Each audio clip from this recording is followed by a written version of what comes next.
have learned. The American ambassador to the UN is calling the new UN sanctions levied against North Korea the, quote, strongest ever. And yet, in a way, they are more of the same. Let's explain. Financially, these sanctions will hurt the Kim Jong Un regime. Start with textile exports, now banned, currently reported to be worth hundreds of millions of dollars per year in revenue. Also, tens of thousands of North Koreans that work overseas will now eventually be sent home. The U.S. says the wages they send back to the regime total more than $500 million each year. And with natural gas imports now banned outright and refined petroleum imports capped at 2 million barrels a year, the regime will have a slightly harder time fueling its missile and nuclear ambitions. We are done trying to prod the regime to do the right thing. We are now acting to stop it from having the ability to continue doing the wrong thing. We are doing that by hitting North Korea's ability to fuel and fund its weapons program.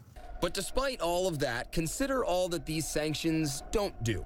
A first draft from the United States called not just for a cap, but for an outright ban on all oil imports. It called for North Korean ships suspected of carrying illicit cargo to be inspected using all means necessary, including force. It called for an immediate ban on all North Korean overseas labor immediately, and it sought to blacklist Kim Jong Un himself, freezing his assets and restricting travel. Had they been approved, those sanctions would have had the power to have a potentially serious and immediate impact, and yet none of them made the final draft. If you're wondering why these didn't get passed, look no further than China and Russia. Both countries hold veto power on the Security Council, meaning nothing gets passed if they don't want it to. And both countries are skeptical that severe additional sanctions would make the tense nuclear standoff any better. Plus, China is North Korea's only major trading partner, trucks rumbling over the border each day, the regime's economic lifeline in convoy form.